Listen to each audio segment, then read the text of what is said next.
Hey, welcome to another episode of Drag Racing Basics, and today we're going to talk about race car maintenance. And I've been getting quite a few questions about race car maintenance and when you should do it and how you should do it and what you should check and all this, and if you should do it, and that's the scary one. And some of the guys that are newer to the sport, I don't think realize that, or don't think about it, the fact that it's still just a car. It's a race car. It can be a street strip bolt-on car. It could be a full-on hand-built pro car without a stock part in it. But it's still a car. And cars require maintenance. You have to have their fluids checked. You have to have their bolts checked. Everything needs to be tight, clean, safe. Check your brakes, check your tires, check your systems. And you need to take time to do it. Now, as a general rule, every year before the season starts, and most people do this too, I check the car. But I've been told I go to a little bit more extreme than some folks do because I check everything. I check bolts, nuts, washers, ground connections, check the wiring. I look to see if I can find anything that's possibly wrong. Because what you don't want to do is get to the first testing tune, or Lord help you get to the first points race day, and you've got some little something that's gone wrong somewhere in the car.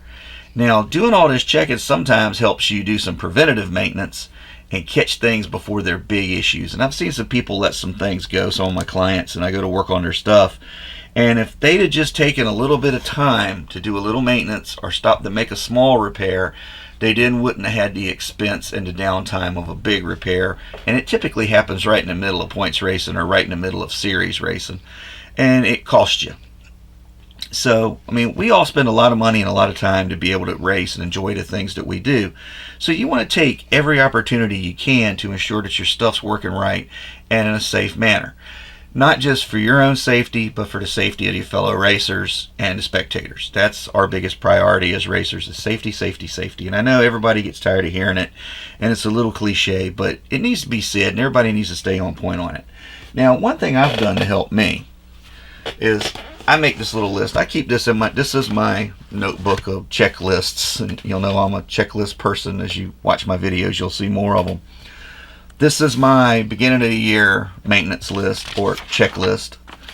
And check the brakes, check bolts, lines, fluid, front, rear, line lock working. Is the emergency brake working? Yes, I have an emergency brake on my race car. Fuel systems, do my annual regulator kit change, which I need to do today. Check the carburetor. Is the bolts tight? Is the bolts tight holding it to the engine? Are the accelerator pumps showing any signs of leaking? Are the springs broken? Are both safety return springs still there? Fuel system lines, under car, trunk, under hood. Check the fuel pump. Lines tight going to it. Do I need to put a kit in it? How much pressure is it putting out? Engine. Check all the bolts. Check the valve covers.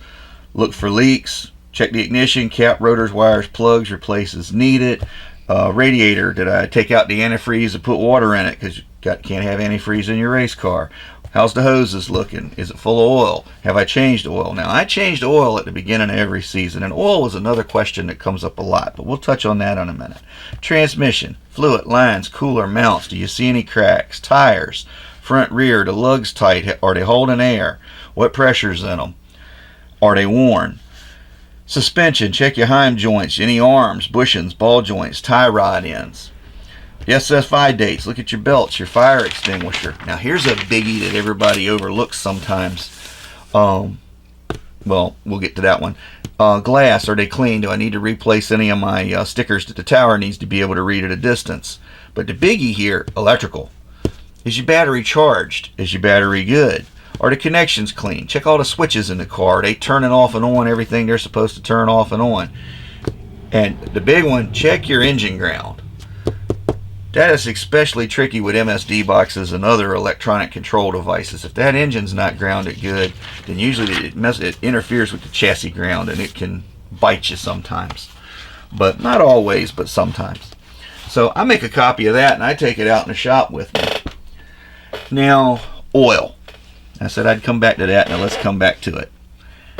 The real answer is check with your engine builder, check with your oil manufacturer, and for whatever they're recommending that you're using that engine for, what RPM range, what heat range, all that, how frequently you should change the oil.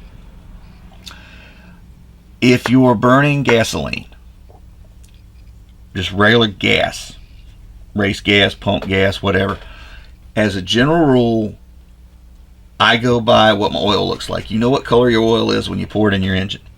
When it starts to change color and no longer just slightly honey colored and starting to get darker, I'll change it. Now, I know people that they're pushing their motor hard and they're built loose to get every last ounce of power out of them they can, and they have to change their oil every time they run it. They go out and they run a race and they go home and change the oil. Well, there's something to be said for that, because if you get a piece of metal going in there and it comes out, and you always strain your oil when you drain your oil out of your race car motor, always strain it. Look for any signs of metal. Now, if you're running a bronze distributor gear, which a lot of us are, you're going to see some bronze. You're going to see a little bit of silver shiny. That's just the nature of the beast. But when you start seeing pieces and chunks and dark gray, that's when you're starting to have problems. You probably need to pull your engine out. It's really not a problem. You need to pull your engine out and see what's wrong. Something's getting ready to let go. Now, if you're just running your average bracket car or your average Sportsman Series car, some people can get away with once a month. I find with mine, I can go 6 weeks. If we race every weekend, before that sixth race, I need to change my oil. I check my transmission fluid at the same time. I change my transmission fluid at the beginning of the season, and then I run it all season, and then the following season I change it at the beginning of the season, unless I have to pull the engine out or something else happens, or if the transmission was just to start shifting funny. Sometimes you can drop the pan and change the filter and it'll straighten right up because it just got clogged up for some reason. Almost forgot to talk about alcohol and oil. If you're running alcohol in your car, then you need to change your oil as a general rule every time you take it out and run it.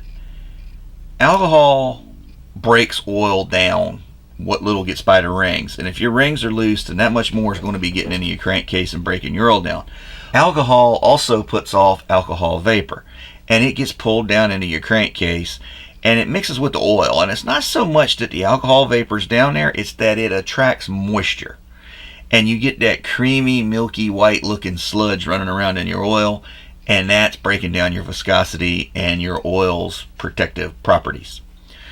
So if you're running alcohol, change your oil every weekend. Just do it. If you don't, 9 times out of 10, you can take a car that's been running on alcohol all weekend, even if it only went a few rounds. Take it home, go out the next morning, pull a dipstick out, and it's got that white milky stuff in it. Just change it. It's not worth the risk. Yeah, it's a little pricey, but that's the downside that goes with the benefit of running alcohol. It's more, alcohol seems to be more consistent and all. You have to burn more of it, but it's cheaper and it seems to be more consistent to weather changes. But you got the oil changing to go along with it, and you have to set your fuel system up for alcohol, and that brings in some other maintenance issues you have to do, like flush it with gasoline when you put it away for long periods of time, shoot a little oil through it with that gas, that sort of thing, just to keep everything clean and from getting gummed up. So almost forgot to talk about that. I'm just going to add this back in and we'll move on. Just things to think about. Every other engine overhaul, I get my transmission overhauled. That's a maintenance. Yeah, it's big maintenance, but it's maintenance. Check the fluid in your differential. Check your master cylinder. That's another big one. You don't want to go zinging down the track and can't stop. And sometimes your master cylinder will leak down, particularly if you still got the vacuum booster on the car and you don't really see a drip. You don't see a puddle. It's just all of a sudden, no brakes. I check the brakes every weekend before a race, check the oil, check transmission fluid, check the rear end once a month, unless I hear it start getting noisy. Check your U-joints. Know how long your parts have been in your car, like a drive shaft, for example, especially if you're running a high horsepower car. Drive shaft has a cyclic life to it, just like everything else. The axles have a cyclic life to it, and I mentioned that back in the old race car new axles video about how I was changing them out because they'd been in there for 6 seasons and they had a lot of runs on them. It was time to pull them out. Same thing goes with a drive shaft. You need to replace it periodically because they do wear out. They do get stress fractures and they do have a life cycle to them, and when they hit that point, they break. Just more things to think about.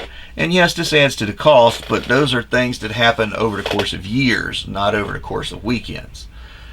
there's a lot to it when you say race car maintenance, and main goal is safety. I'll say it again.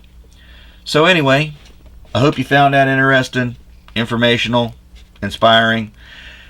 Go do your maintenance, check your race car. Have a great 2019 season. Until next time, it's been Drag Racing Basics. Have a great day.